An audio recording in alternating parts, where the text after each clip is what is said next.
When large jobs require moving massive amounts of snow, get the work done quickly and efficiently with the Western Pile Driver and all-new Pile Driver XL pusher plows, both featuring Trace Edge technology. These pushers scrape down to the pavement with an advanced cutting-edge system that has independent 2-foot sections that move vertically, oscillate, and trip. Get more jobs done faster with the Western Pile Driver lineup of pusher plows. Mike Bott from Frost Solutions, one of the owners of the company.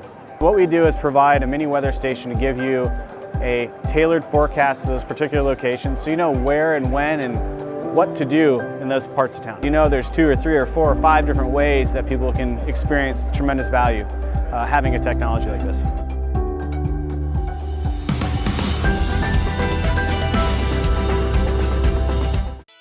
Welcome to the Entrepreneurial Journey with your host, Dave Westcott. The Entrepreneurial Journey is a weekly podcast that streams live every Tuesday at 9:15 a.m. Pacific on Dave's YouTube channel and LinkedIn profile. Now here's Dave with this week's episode. Good morning and welcome to the Entrepreneurial Journey. I'm your host, Dave Westcott, and I have with me this morning in studio, live, Nick Darland, leadership strategist, speaker, and author. He is the best-selling author of the book Power in Chaos. Good morning, Nick. Morning, Dave. How are you? I'm outstanding, man. I'm living the dream. You're looking good. You know, I like to tell myself that every single day. Somebody asked me, when do you feel most confident? And I said, naked in front of a mirror.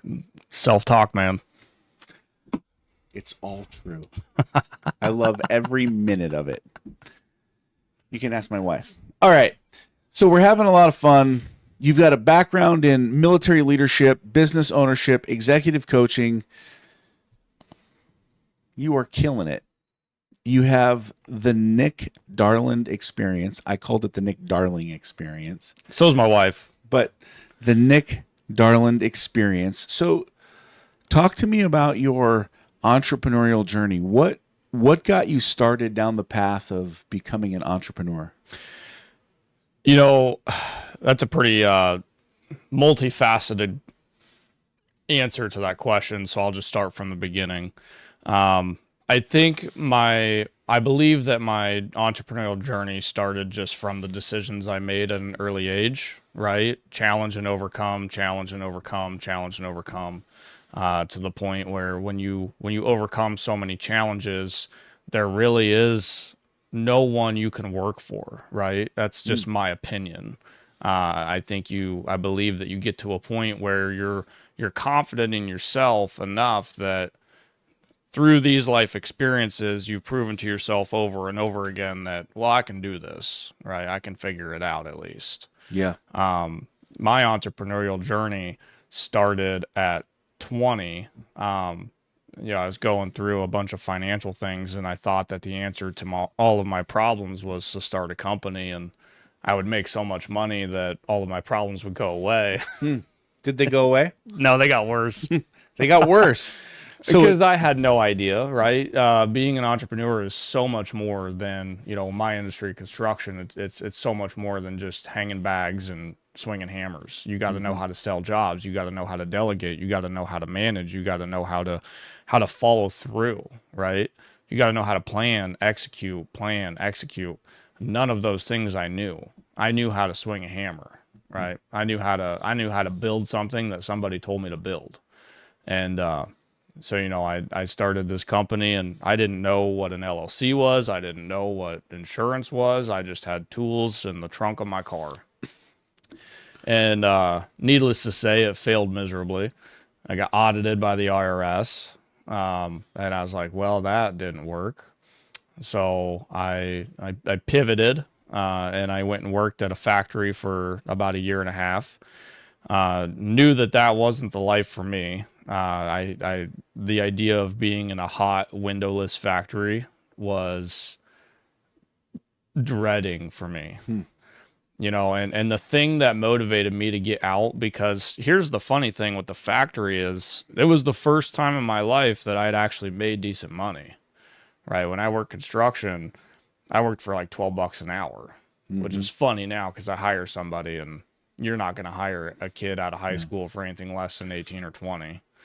But it was the first time in my life where I had made decent money. And so I started kind of getting addicted to that, not struggling, right? And it was actually all of the old people in the factory. I'll never forget it. One night I was cleaning up a molder. I was a molder operator. And a guy pulls up to me on a forklift. And he goes, hey, what's your plan with life? I was like, well, I don't know. I'm just living for each day right now. And he goes, I started here at 18 and tomorrow I'm going to be 65. And I've spent my whole life in this factory right here. And if I could go back and do it all over again, I would. And the very next day I started applying for jobs. I applied for a commercial construction company out of Des Moines. It was a project manager job. And I got it. And so that brought me back to the metro, which gave me an ability to get back into the construction industry, right? I've always been in the construction industry my whole life. And I did that for about a year. And then I got a job offer for the National Guard working at Camp Dodge. Basically, the best way to say it was I was a liaison pretty much from civilian entities and military entities. So anytime Camp Dodge would do like maintenance facilities or big remodels on barracks, buildings like that, there would always be military personnel that would kind of connect the GCs to the military ties. Right. And so I did that for about a year and a half. And by this time, I'm 24, going on 25. I'm engaged. I'd overcome so much. And I just thought to myself, like, this can't be all that there is. Right. I was getting burnt out from not being challenged. I mean, every day was the same thing. Come into work, go to the gym, because when you're full-time in the military, you get workout time. We call it PT time, right? But it was also that other side of the coin where, this job put me in this position and I made this kind of money. And then this job put me in this position and I made this kind of money. And now I'm working full-time for the military.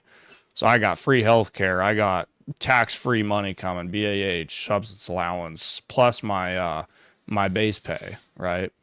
It was like I'd made it for somebody at 24. I'm like, it'll never get better than this, right? Is that true? No. But the challenge wasn't there, right? It was challenging for like the first 2 weeks. And then once I figured out the system, I was able to excel to the point where I just, like every other job, I just moved up and up and up. And so, my wife and I were at Home Depot one day because I'd started getting kind of a wild hair doing side jobs and stuff for people. And she looked at me and she goes, if you want to start a company, then quit your job. I'll continue being a teacher, and if it helps, I'll pay all the bills. And I did. I started Home Revisions August 5th of 2020.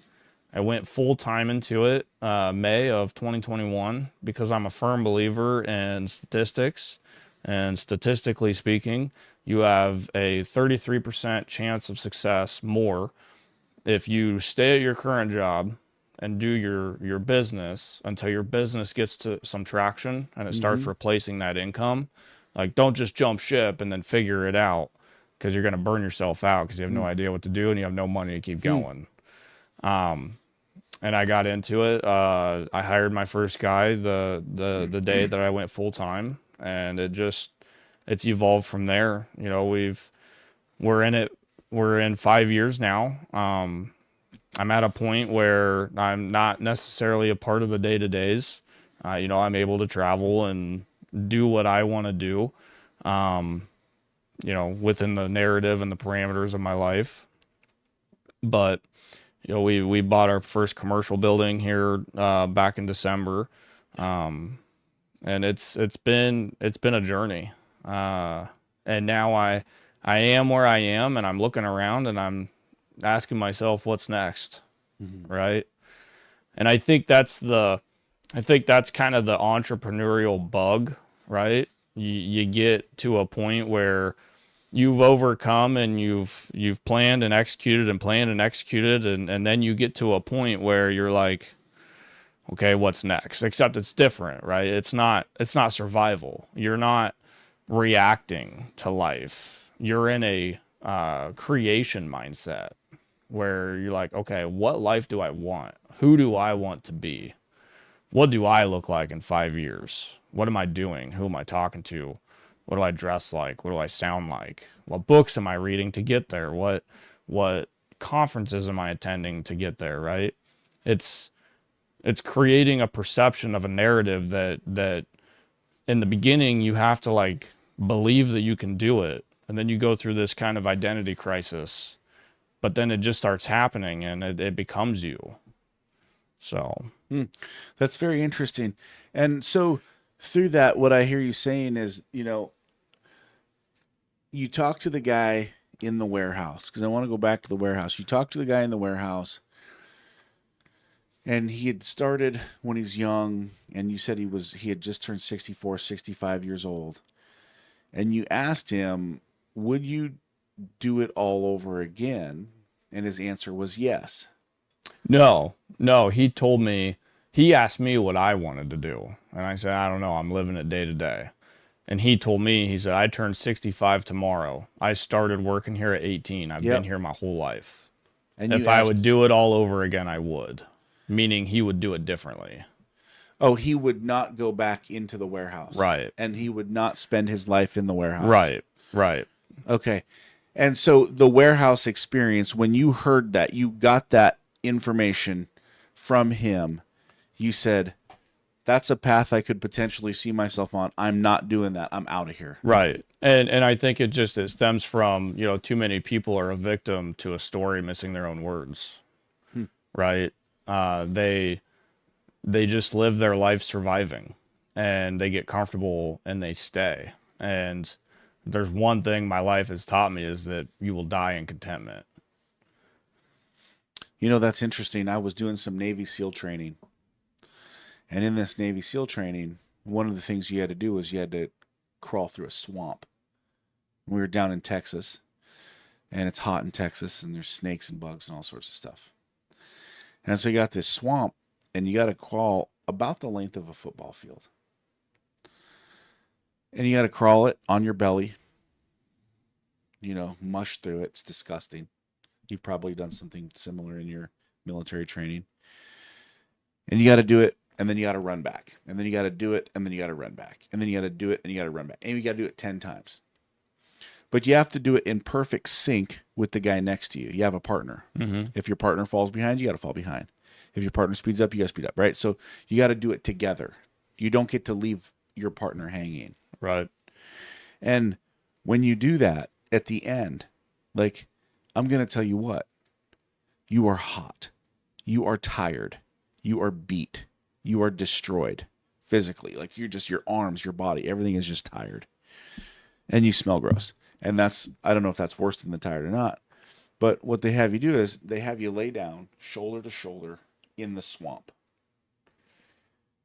And the thing about laying in the swamp is, God, it feels good. Because it's cool, right? The water feels good on your body. It's been hot. It's been hard. And the truth is, it might feel good for 5 minutes. It might feel good for 15 minutes. It might feel good for an hour. But if you stay there overnight, you're going to die. Yeah. And I think that's what that reminds me of when you share your story of, this is not what I wanted to do. So you went on a journey to change what you were doing. You're in the Home Depot. You have this defining moment. You're with your wife. She says she's going to take care of the bills. Go, live your dream. One, that's an incredible spouse, right? To allow you to do that. You start your business. You build into this great company, and you've got 20 team members on your team. You're doing custom construction. You've got a cool little TV show that's on Amazon Prime. So that's a lot of fun. And then you decide that you're going to take a turn and you're going to write a book. You become the best-selling author of Power in Chaos. What is it that leads you from being an entrepreneur to writing a book, becoming an author? What happened there? How did that happen? So if I can be honest with you, it was never meant to be a book. It was a therapy session for me. And the reason why is December 18th of 2023, my general manager suffered a widowmaker heart attack. We were out at a training event in the middle of a cornfield, and it was one of those. It was a cold day in Iowa, and I didn't want to be there. But God's timing is everything, right? Yep. I was the last person that wanted to be there. I said everything that every business leader says. Why do I need to be here? I'm blah, blah, blah. But Nate thought that it would be important that, with the WSI launching, that I would be there and be involved. And so, it was just a normal day. We had our Monday morning meeting. Everything was fine. He drove us out there. And we were working on insulated concrete forms, if you're familiar. And the parameters of the training was someone was building a barn-dominium, and we were going to build a safe room for them. Because in Iowa, if you have a barn-dough, you have to have a shelter house in order for it to be insured. Right. Okay. So you need that basically. You've basically got a safe room that you can go into, and if there's a tornado, right, yep. You're not going to get swooped away like the Wizard of Oz. Right. And that only happens in the Midwest. Right. We're not in Kansas anymore. Nope, we're not. And so, we'd done different Nudura training. Nudura is our vendor, main vendor and sponsor. And so we'd done a bunch of classes with them. We'd taken the tests, and then this was kind of the finalized on-site, right? Hands-on. So we lay our starting row, and Nate pulled a measurement from one corner. I pulled it from another, and we verified. And I remember I said, 18 foot, how you looking, Nate? And he didn't say anything. And, I was leaning down, and so I look up, and right as I look up, Nate is kind of buckling at the knees, and he just, like in slow motion, falls on his left side. And, at first I just thought he got overheated, right? Like he was dressed like the Antarctic. And and I run over to him, and nothing. No breaths, no pulse. His eyes were open, just staring out into the field. We rolled him on his back and verified there was no breaths, and his eyes were starting to turn cloudy, and was starting to turn purple. Like it was this color of purple coming up his neck all the way around his ear that I'd never seen in my life. So we called 911, and I started doing compressions. I performed CPR for 10 minutes until the EMTs showed up. And when they get there, they put the Lucas device on Nate. And I'm on the phone with my wife at this time, and I remember I heard the Lucas device that said, stand by, checking for pulse. No pulse detected, stand by for shock. And right as it said that, I turned around and it shocked Nate, and he just starfished in the middle of this field. I mean, there's so much adrenaline and so much, like, nobody knows what's going on, right? Nate was fine 1 minute, and then he was dead the next. Crazy. And when that happened, the EMTs were like, "Hey, you guys need to get out of here. We're gonna life or evac him out." And there's an EMT that gets on the radio, and he says, "Ready the bird and prepare for transport." And I'm just like, "Holy shit, what is happening?" He's got a 10-year-old daughter. I still have no idea, right? Yeah. And I get to Reese, one of my suppliers. I get to his truck. And we rode to the hospital together because Reese was just in so much shock. He's like, "You're not driving, dude. Like, you got to ride with me." And it was funny because as we were flying down the gravel road, I made him stop. I was like, "Dude, are you good? Like, I don't want to die on the way there." And we get to the hospital, and and still don't know anything. I'm taken back to a private room where his brother Blake was, and I walked in, and he just gave me a hug and started to cry. And he's, he thanked me for, he told us, he was like, you guys were his guardian angels, because Nate was alive, right? The fact that we had performed CPR gave Nate a heartbeat. It's like my pastor told me, he's like, you were his heart. And that's very deep for me. It's something that unless you've gone through it, I can't explain, right? And I've talked to countless EMTs and countless sheriff's deputies and police officers, and every single one of them have told me, they're like, dude, I don't know how you did it or what you did, because I've responded to a lot of calls and I've never saved anybody. I talked to one officer. He's like, I've been an officer for 30 years. I've applied a Lucas device and I've done CPR thousands of times, and I've never saved someone. And so the doctor comes in and they said, Nate had a heart attack. We're going to perform an emergency angiogram. We need you guys to go upstairs and wait for further instruction. And so we go upstairs and we're waiting, and the doctor comes in after the angiogram, and he walks in and just takes this, like, and he's like, my PICC line was 10,000ths of an inch thick, which is thinner than a human hair. And I still couldn't push through Nate's blockage.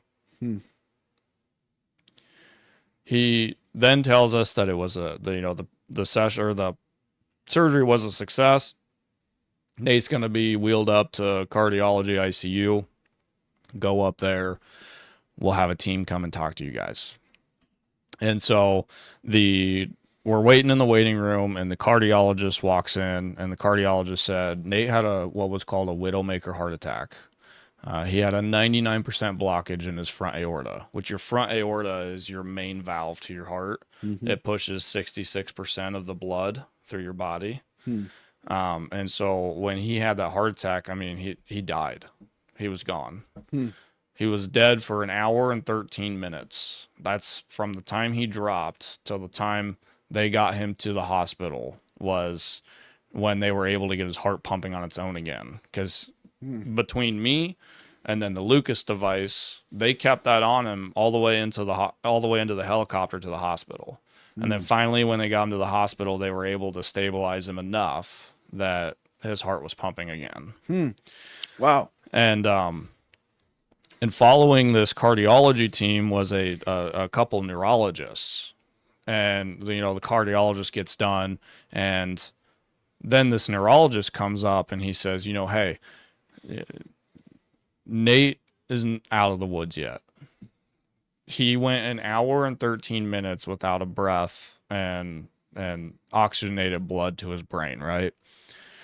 So medically speaking, there's a real concern that Nate won't be the same Nate when he wakes up.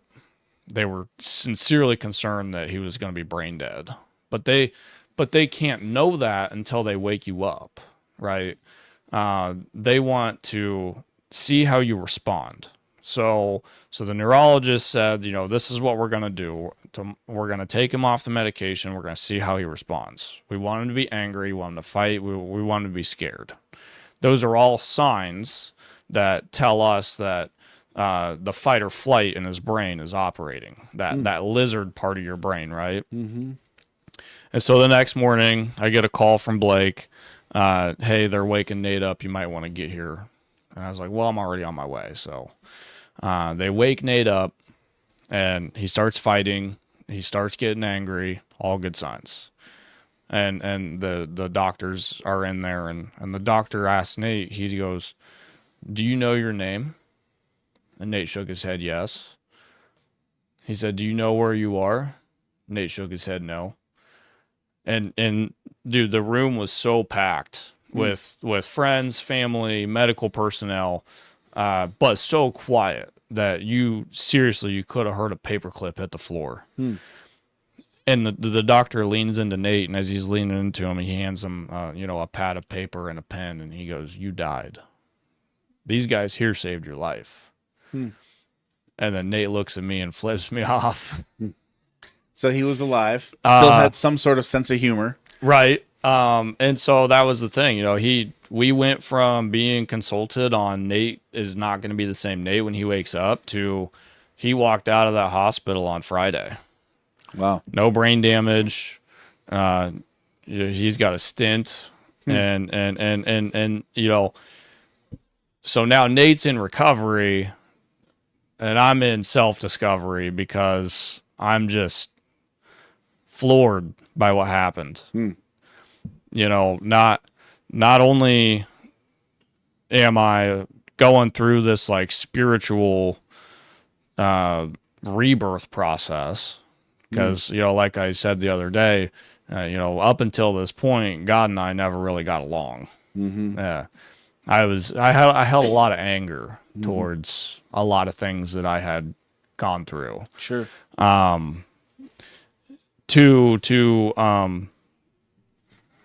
Just not knowing how to process this stuff. Yeah. Right?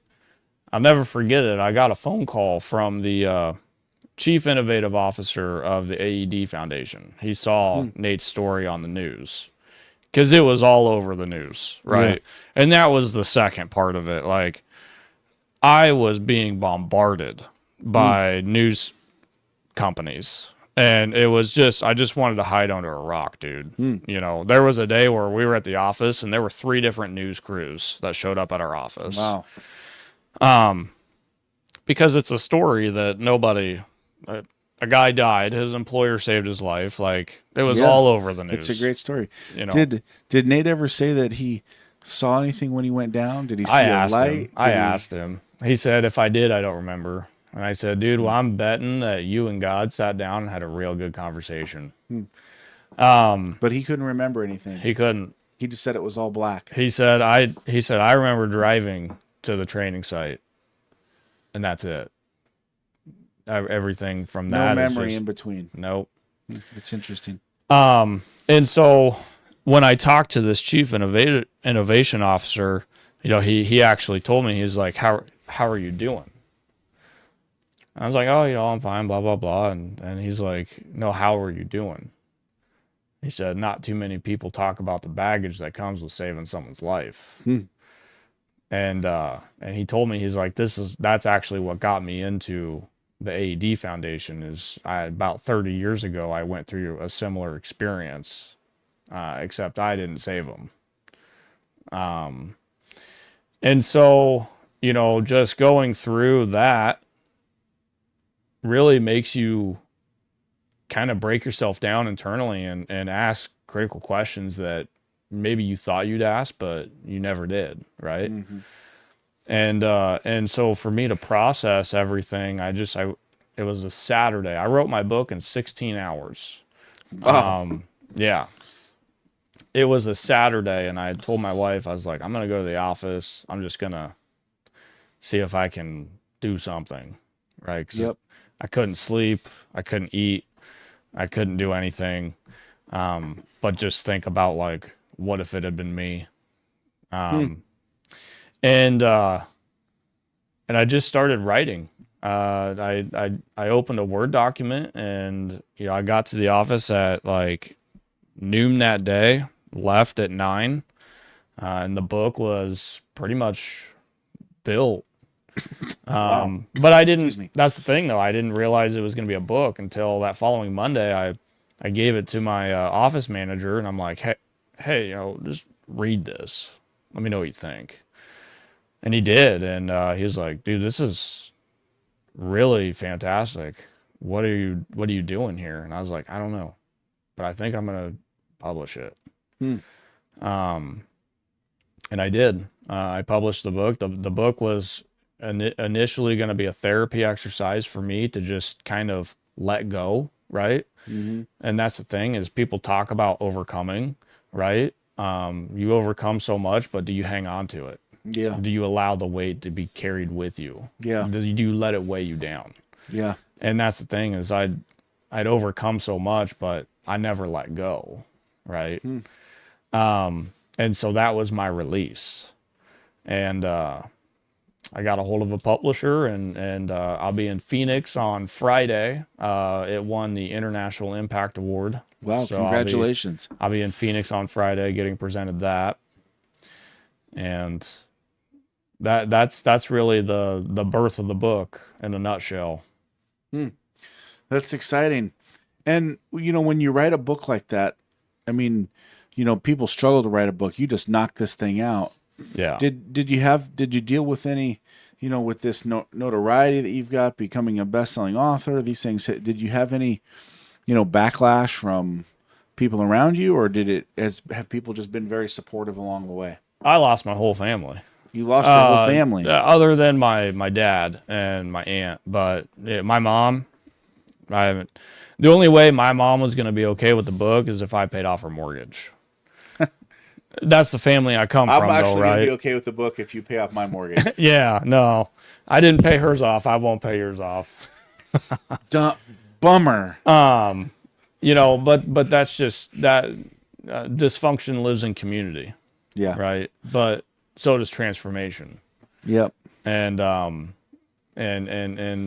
people that are no longer in my life, it taught me a very valuable lesson that I didn't realize I had learned, and that was that these people never accepted me, right? I was stepping down from the person that I'd become so that I could feel accepted by them. And it wasn't until I chose to stay at my height that it became a real problem, right? If I would have pulled the book out of publishing and said, you know what, Mom, you're right, blah, blah, blah, we probably would be fine today. But I stuck to it, and now she wants nothing to do with me. Which tough. I mean, it is, but it's kind of beautiful at the same time. On one hand, I recognize that she's my mom, and I feel like everybody wants to have a relationship with their parents. Yep. I think that's just fundamental. Yep. But on the other hand, I also recognize in a humble way that I'm not the problem. And when my mom gets her stuff figured out, she knows where I live. I'm more than happy to sit with her and talk with her with open arms. That's interesting.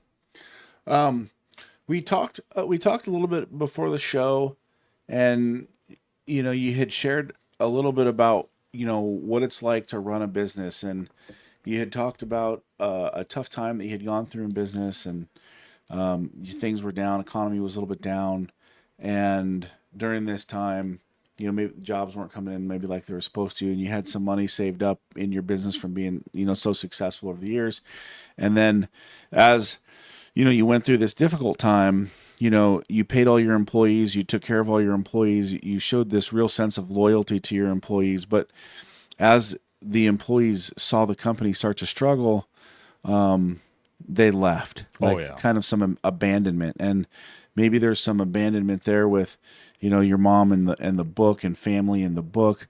But the words, power and chaos for the entrepreneurs out there, because your business is still thriving, it's still growing. And like you said earlier, you're running a business that you're not involved in the day to day, going through that, so many people would be scarred. They'd be angry. They'd shut down on the people around them. How did you take that with the employees? You put your savings into it. You put your business into it. You made sure that nobody missed a paycheck. Nobody lost a job. You took care of them. And yet you were rewarded with, oh my goodness, things aren't going the way that I think they should go.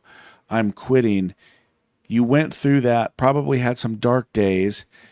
You continued to build, and you still have a wonderful, thriving business. In fact, you have 3 businesses. You have waterproofing solutions, home revisions, and NDX, the Nick Darland experience.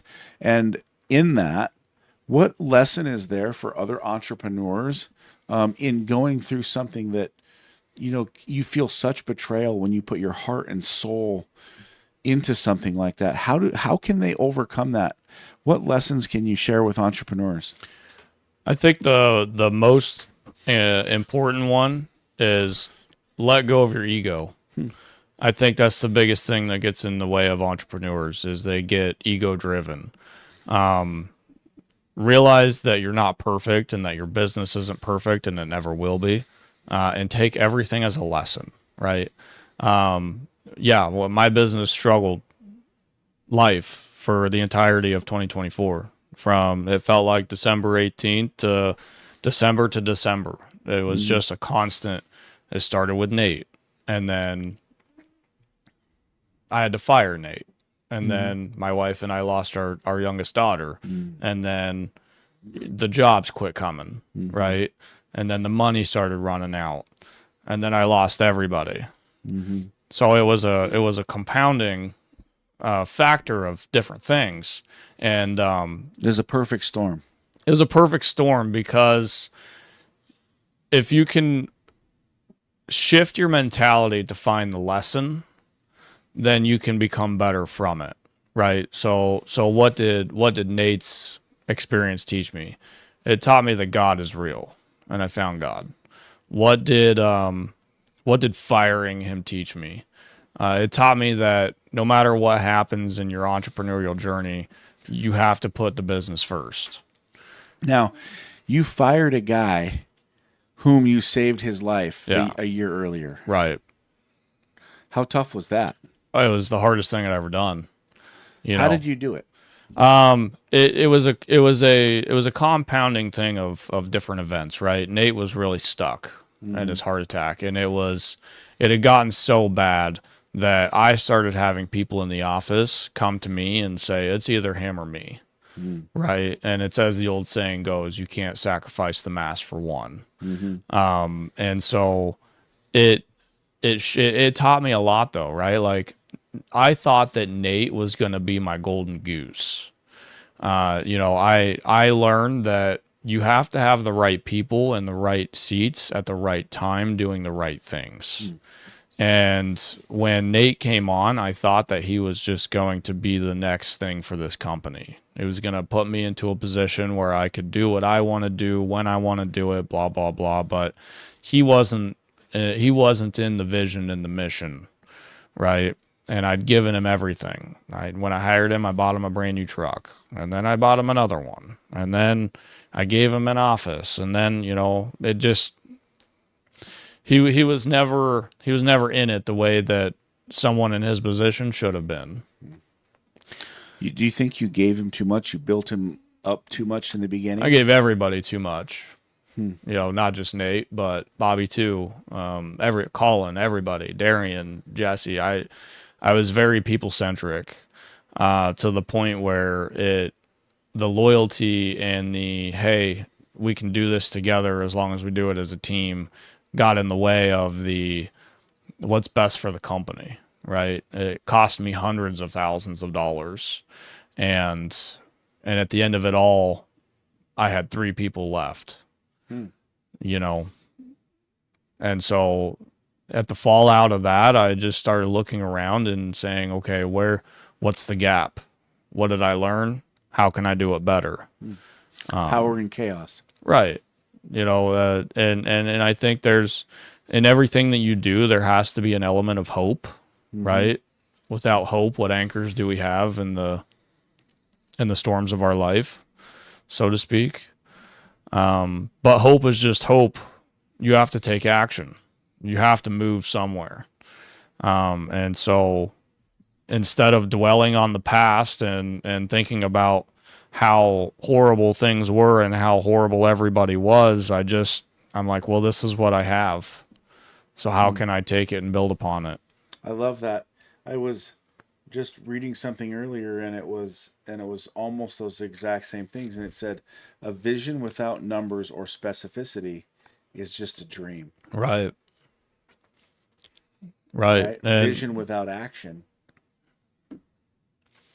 Right. There's nothing to it, right? Right. So you've been on this entrepreneurial journey. You've been very successful. I love how you've came through that tough time, rebuilt, said, I'm not quitting, right? Because many entrepreneurs quit when they hit that wall. You didn't quit. You continued building. You continued growing, continued putting the pieces of the puzzle together. You're here today. You're going to go accept award for your book. What's next? Isn't that the golden question? It is. It's one of my favorite questions because I might see like, well, we're having spaghetti for lunch, or, but what's next? Like where do you see yourself? Where do you see your entrepreneurial journey going? Are you going to be an entrepreneur forever? Are you going to go back to the warehouse and get a job? No, I will always be an entrepreneur. I have a public speaking coach, and we were talking last night, and I said, Norm, you want me to tell you something? He goes, what's that? And Norm is this excellent guy. He's like the world's greatest grandpa you wish you had. He's just a beautiful soul. I said, I had a vision. He's like, what's your vision? I said, I'm going to be the world's most sought after speaker on intentional growth, and post-traumatic growth and entrepreneurship. And he goes, I know. I've heard your talks. And I was like, well, as long as you know, that's where I'm going. That's a dream. Yeah. I love it. Like that's the, that's the make big happen, right? That's the, wow. That's the city on the shiny hill. That's the, hey, I can climb the mountain. Yeah. But how do you get there? Right? It's one talk at a time. Yep. One presentation at a time. One coaching session at a time. And I think you mentioned the mountain, and, if I could give one lesson to anybody, entrepreneur or not, that's listening to this, I obtained my success from a level of fuck you. Let me explain. Everything that I had succeeded in up until the point where, Nate's heart attack, right? It was a mountain that I could climb, that I could get to the top of it and look down and scream, fuck you, I did it. You were wrong, I was right. Right? And then I got to a point where there was no mountain to climb. Right? It was, the mountain was me. When I got to the top of it, there was no one to scream down to. It was just looking back. And so I think people need to understand that, like, you have to find your why. What's your why? Why are you doing what you're doing? Why are you becoming who you're becoming? What is your why? What have you decided that is? My why is my calling from God. It's living in intention with what he's called me to do. At one point in my life, I used to be angry about my story, right? But it's, as the old saying goes, God doesn't call the qualified, he qualifies the called. And so it's just trying to live in his image and use my story and my coaching as a way to help others overcome themselves. Because at the end of the day, that's the hardest thing you'll ever have to overcome, is yourself. It's the hardest person you'll ever lead is yourself. People talk about how hard it is to lead people, but truly it's you. It's you that's hard, because every day it's you versus you. Yeah, I like that. You versus you.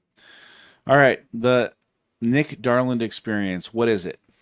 So it's brand new. I've had opportunities to speak and coach people. And so I thought, well, I better make it legit, right? And what it is I have a very popular talk that I'm giving right now. It's called The Power of Five. People who watch this, I'm in a mentorship with John Maxwell, and I want it to be known, I told him this, that he created The Power of Five when I was in Orlando. And I was like, dude, I already did that. So I'm not stealing his IP. It already existed. I can show you the date when it was written.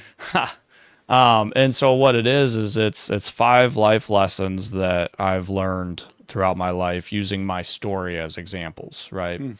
So the power of God, using Nate's story, the power of hope, using my story at 17 when I deemed myself homeless to go to high school, living on a family's couch, the power of audacity, choosing to leave my mom's in that broken community. And, even though I was fearful, that's when the most courageous moments in our life come, is driven from fear. Yep. Right. It's not about having it all figured out. It's just about taking action. Sure. And then I have the power of people. The people in your life are going to be what make you, right? As you level up, as you excel on your journey, God is going to put people in front of you and beside you and behind you to help you along the way, right? And then finally, the power of you, right? I think that's most important, is people need to understand that the power of themselves has always been there. Okay. But they have to unlock that. They have to tap into it and then bring it out into the world. I love it. So that's awesome. So if somebody wants to book you for Nick Darland experience, how do they get a hold of you? A lot of people get a hold of me through my website, www.nickdarland.com. I've had people hit me up on Instagram, LinkedIn, and then email me directly, nick@nickdarland.com. nick@nickdarland.com. That's easy. Ralph will throw that up in the meeting notes. So that's really, really cool. So the experience, you're out there, you're speaking, you're telling people your story. You've also got the book. If somebody is looking to read your book, and I've read it, it's absolutely fantastic. It's an outstanding read. If somebody wants to get the book, how do they get the book? Easiest way to get it's on Amazon. It's on barnesandnoble.com. It's on a lot of different websites. So we just go into Amazon, type in Power in Chaos. Yep. Is there multiple Power in Chaoses out there, or Just are you one. the only one? You're the only one. I'm the only one. That's pretty awesome. So they get the book, and what should they pay attention to in the book? Is there anything that in there that is really specific that you're saying this is a life-changing moment? It's really the whole book. The one thing that they should be looking towards and have, kind of that mindset of is just the power of overcoming, right? That's really the premises of the book is, like I said in the beginning of our talk here, is that I really do believe that there are too many people that are a victim to a story missing their own words. And I think that stems from people inherently believe, whether consciously or not, that they are a product of the worst thing that's ever happened to them or the worst thing that they've ever done, and they're not. It's up to you. Take your pen and write your story. Take your pen and write your story. I love that. That's awesome, man. Take your pen and write your story. I'm gonna pen that down myself. I love that. So we're bringing this in for a landing. What final advice would you give to any entrepreneur out there today? Find your why. Your why is going to carry you when you can't carry yourself. And, I think so many people they get in the limelight of making a lot of money, or, I've met so many people who are just focused on their top line revenue. If I can make 20 million a year or 40 million a year, then I'll make it. But focus on your bottom line. I know guys that do top line 2 million a year, but they make 350,000 net. Your true success from a company is, what do you have left over when everything's spent? Right. Profit. Right. It's all about profit. Right. That's outstanding stuff. If anybody wants to follow you on social media, you're on Facebook? Facebook, LinkedIn, Instagram. Facebook, LinkedIn, and Instagram. That's where you're hanging out. And they just simply type in Nick Darland. Yep. Boom. There you go. All right. I love it. This has been an outstanding show. You've heard it here first. Check out Power in Chaos.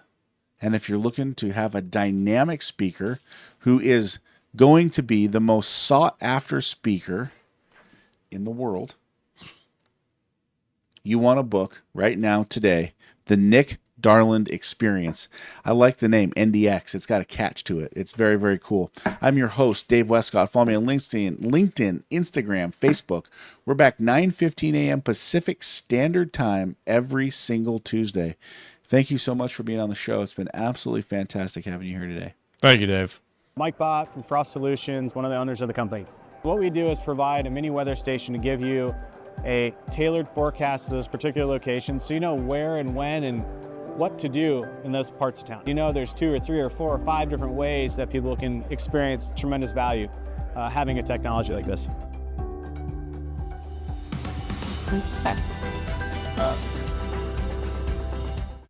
Introducing the all-new Western Enforcer V-Plow. Engineered with all the features, efficiency, and performance of full-size Western V-Plows, built specifically for your half-ton truck. For more information, visit westernplows.com.